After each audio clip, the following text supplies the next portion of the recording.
De la forêt amazonienne à la forêt numérique, ou la traversée sans se perdre. Il fut un temps où l'environnement premier de l'enfant était une forêt vivante, celle de l'Amazonie, ou plus symboliquement celle du lien organique au monde. Dans cette forêt-là, l'homme n'était pas maître, mais participant. Il avançait lentement, lisait les signes, écoutait, apprenait à sentir. La transmission s'y faisait par des figures ancrées, généalogiques, parents anciens, communautés. L'enfant grandissait dans un nid de récits, de gestes, de rites, autant de repères affectifs et sensoriels.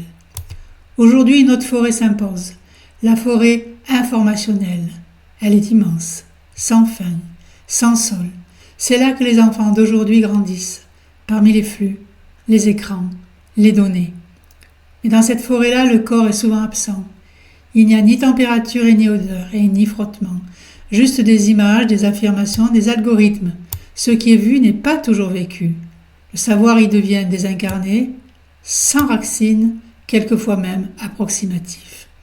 Là où la forêt naturelle enseignée par l'expérience, une brûlure pour comprendre le feu, une chute pour saisir la gravité, la forêt numérique propose des vérités sans chair, souvent sans transmission, parfois sans sens. Alors comment traverser sans se perdre ?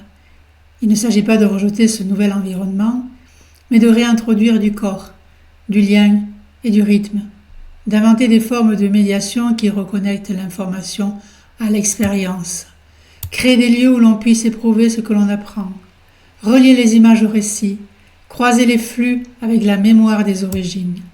Il nous faut des passeurs, parents, enseignants, thérapeutes, artistes, non pas pour censurer, mais pour accompagner, pour aider à lire les signes, ralentir, interpréter, faire que l'écran ne soit pas un mur, mais une fenêtre. La forêt informationnelle, comme la forêt originelle, nous façonne.